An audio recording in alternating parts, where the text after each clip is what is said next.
It's a Tuesday edition. It's orange and blue today. Cecil Lammy, Andrew Mason, and you see it. You see memory lane, Mace. Can the Broncos go down memory lane with Von Miller in 2025? Should they? That's what we're going to talk about on today's show. Yeah. And let's just say it would be easier to go down memory lane if he didn't play a position that was arguably the strongest on the roster in terms of depth. Certainly the strongest in terms of depth on the defensive side of the ball, I would say. Yes, and the thing is, we're going to pull on your heartstrings today, but the truth, well, it's belligerent by its very nature, and Mace, as I often say, the truth is not meant to make you feel good, because I think while we pull on the heartstrings today, Mace, we're also going to let some people down, because you and I are in agreement. Broncos don't need Von Miller at this point in his career. Yeah, and while he's still a reasonably efficient pass rusher in terms of generating pressure situationally, the interesting thing is he's not that much more efficient than Dondrea Tillman was on a per opportunity basis this year. And look, Von's not going to start with Nick Bonitto and Jonathan Cooper there. He just isn't. Yep. So whose backup spot is he taking? You have two young guys that you like, two young guys that you want to give more playing time to in Jonah Ellis and Dondrea Tillman, not to mention you still have the option of using Drew Sanders at edge as well, even though he was working with the inside linebackers as the season went on, and why Vance Joseph said he's a linebacker. He's not an edge or an inside. He's a linebacker. It just strikes me as something where if you bring him in, he's taking snaps from somebody who has upside. It just doesn't seem to be a fit to me. It doesn't seem to be a fit, and it just seems to be the wrong time. As much as fans would love it, and as much as perhaps Garrett Bowles and Cortland Sutton would love it to be reunited with Von, it's just about fit. At every position, it's about fit, Mace. And at this point in his career, Dondrea Tillman is better, and Dondrea Tillman's probably never going to go to the Pro Bowl. And Von Miller is going to be a first-ballot Hall of Famer. But right now, where does he fit? And then he would be taking snaps and development, too. Development from one of these young players, and well, I'm not okay with that. Yeah, I mean, that's the key thing is with Jonah Ellis and Dondrea Tillman, you're talking about two players who you expect and hope will get better, but they need playing time to improve. Correct? I mean, they're high on both of them. Jonah Ellis, was actually playing pretty extensively when you had injuries early on, and Dondrea Tillman turned into a really efficient player. The thing with Tillman is he had those 2 sacks against Tampa Bay, and then week after week, it's he's close. He's getting pressure, but he's not getting to the quarterback. And then finally the sacks came toward the end of the season. And that's sort of how it happens, right? You get pressure, and eventually you learn how to break through. So I see 2 guys as your depth pieces that have starter potential here. Not to mention on the top line, you just re-signed Jonathan Cooper to a 4-year extension, and you have Nick Bonitto going into a contract year. Again, unless you have a wave of injuries at edge, where's the playing time coming from for Von Miller if you bring him in? And is that, do you want him taking that playing time from those young guys? I'd argue no. Yeah, the answer for me is no as well. And I understand fans want to see Von again. And there's also a general conversation, Mace. And this comes out, you wrote about this 3 weeks ago. So it's an older conversation for you and me, but it comes out, I believe it was Ian Rappaport, right? Who's the Bills may be releasing Von Miller. Yeah. We know that. But here's the thing for me.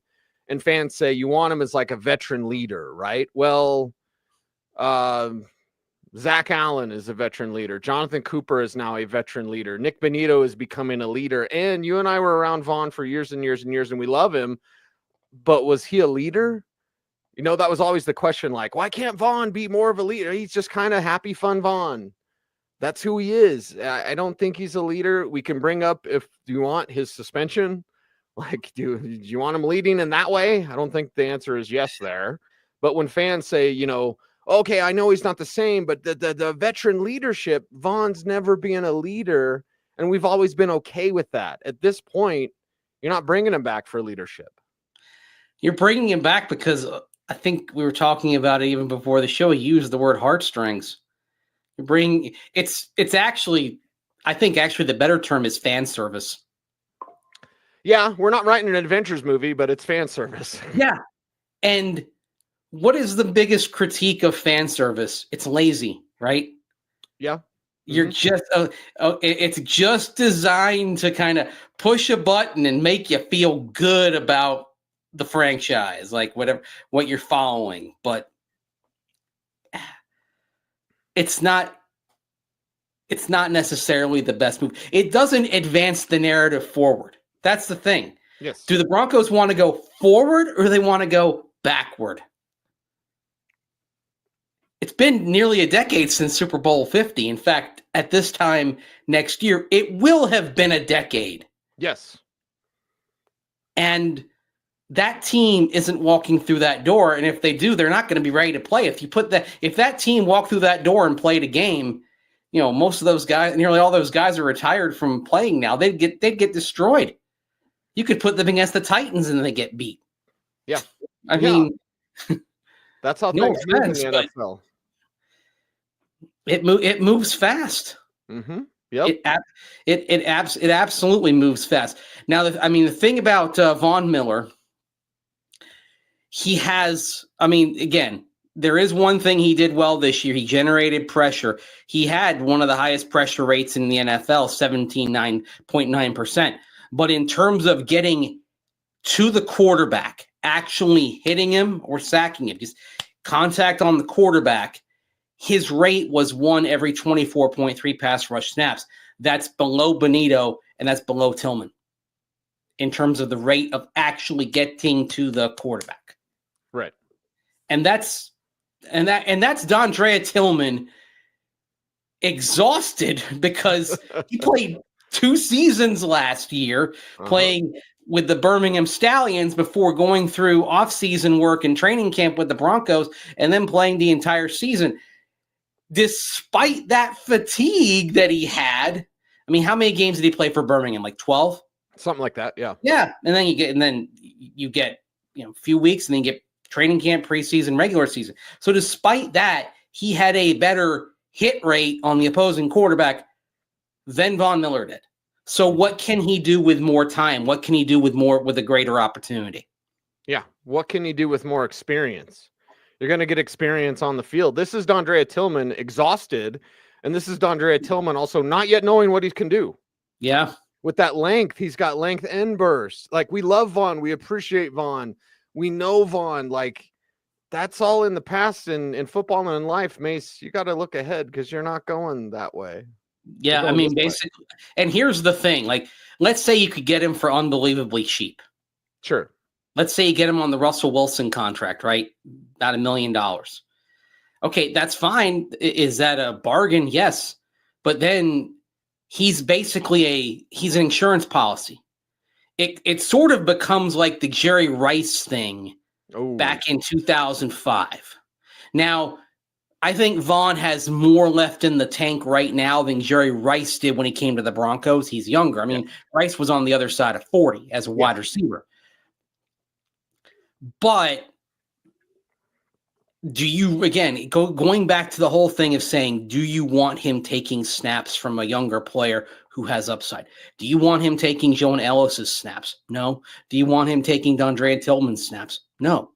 So just as was going to be the case for Jerry Rice, although for a different reason, you'd be telling Von Miller, okay, you're going to be inactive because the only way you're active as a fifth edge is if you play special teams.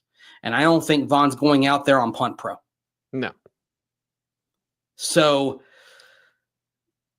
that's another thing. If you sign Von Miller, if you have health of the 4 edges that you're bringing back, you're telling Von Miller week after week, you're not getting a jersey.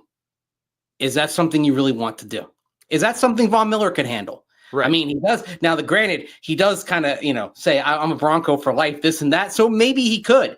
But that's the question I have. If he could handle being inactive until injuries gave him an opportunity to be a rotational edge rusher and get a jersey, then I think then you can have the conversation. But it'd have to be very cheap relative to the salary cap, and it would have to be him saying, I'm not going to play. And the thing is, accepting that he wouldn't play most games. And the thing is, he's good enough to where there are teams that have a need for a rotational edge that he could step in and play for right now. I mean, you can just go down the list. I mean, Tampa Bay was signing Shaq Barrett at the end of last season to try to get through. You're telling me the Bucs couldn't use Von Miller? Shoot, they maybe you even go with Von Miller and Barrett. Maybe you bring them back together as your sub package rotational guys there. Those things make a lot more sense for Von Miller than coming to Denver, where he's potentially edge 5 and is watching the game in sweats on Sundays. And is not going to play. And you say multiple teams that would be interested, Mace. I will add a little cherry on top. There's multiple contenders. The Broncos are a contender as well. Yes. But there's multiple contenders that could use him, whereas the Broncos would say you're a healthy scratch every week. And I will bring up something that may offend, but everyone out there, as I often say, get as offended as you like. Would it be a distraction?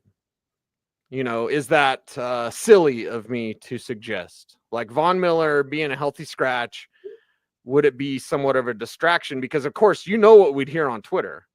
It would be well, they should just bring up Vaughn, just activate Vaughn. And it's like, okay, well, Tillman's got to get reps. Jonah Ellis has got to get reps. It's not as simple. Like it's a zero-sum thing. You only have but so many reps. You only have so many spots. If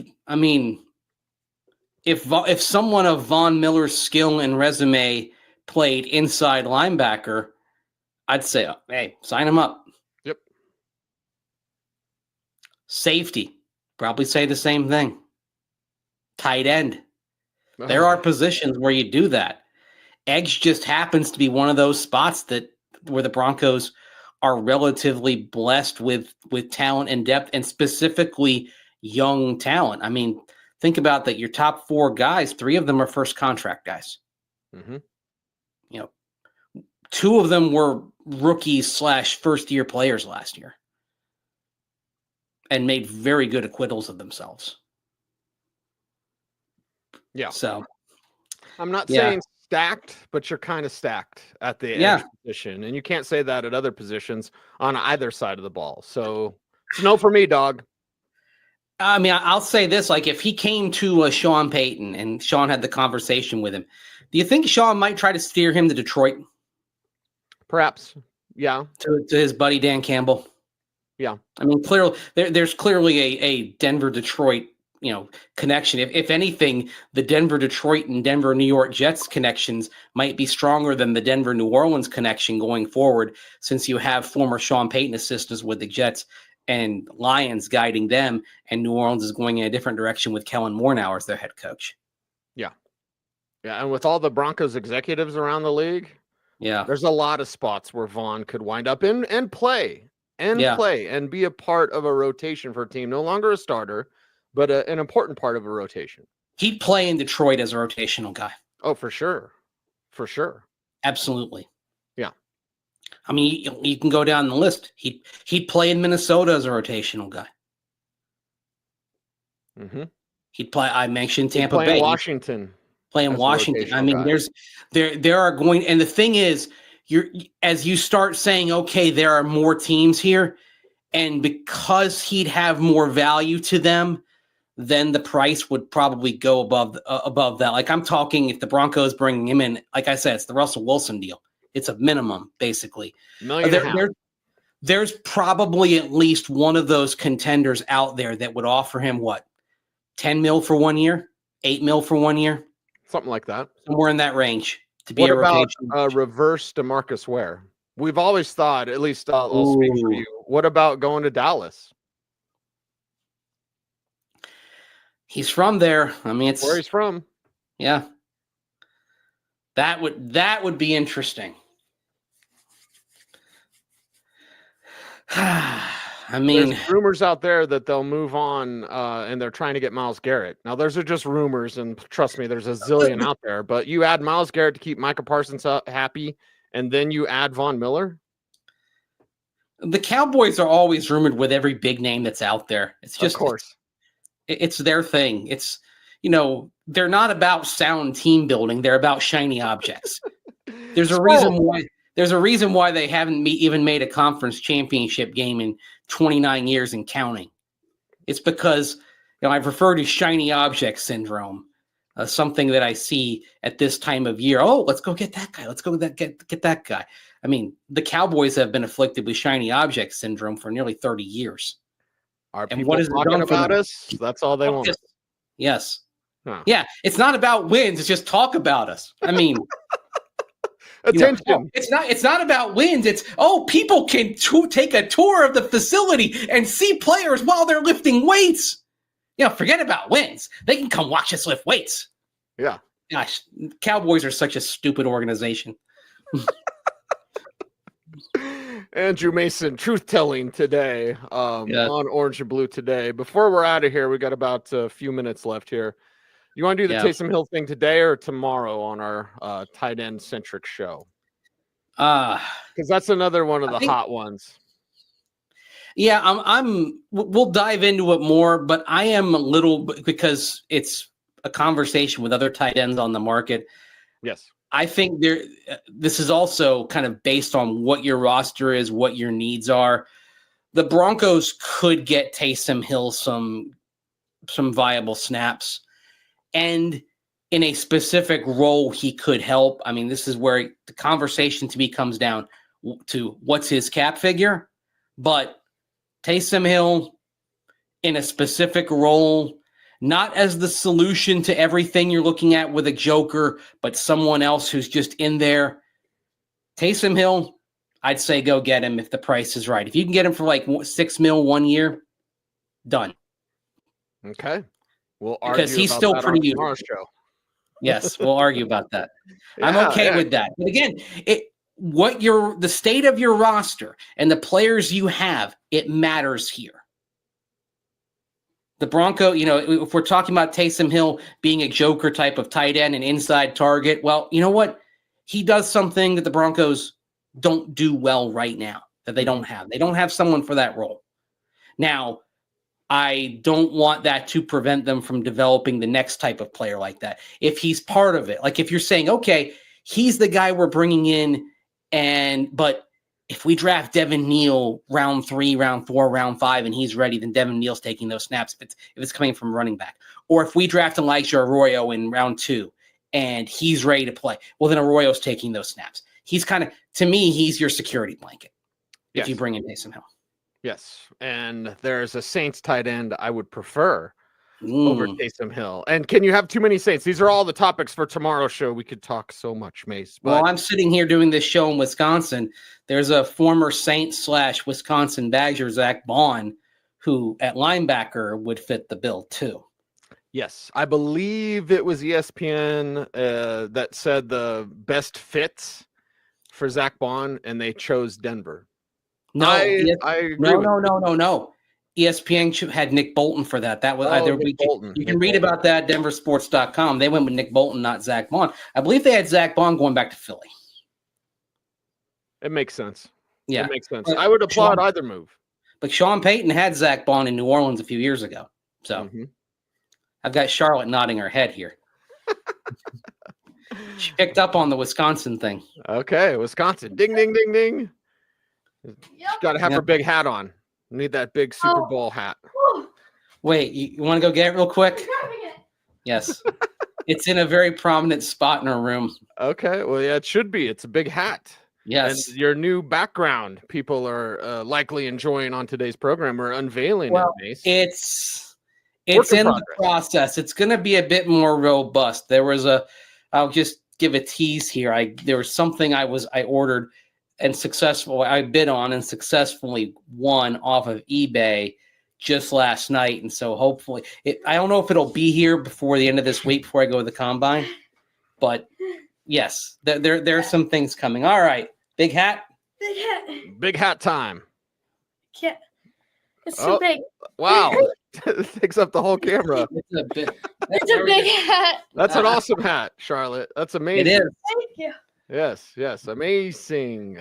All right, I'll wear it for the end of the show here. You'll wear it. All right. And we do this all the time, Monday through Friday. We'll be at the Scouting Combine next week. He's Andrew Mason. I'm Cecil Lammy. And now with your big hat, Mace, tell people how they can help us out on YouTube. Like, comment, share, subscribe, hit that notification bell. Ding! So that you never miss vid. That's right. He's Andrew Mason. I'm Cecil Lammy. Follow Mace on all the socials at Mace Denver, at Cecil Lammy. Show is orange blue today. Stay tuned. Would you please stay frosty?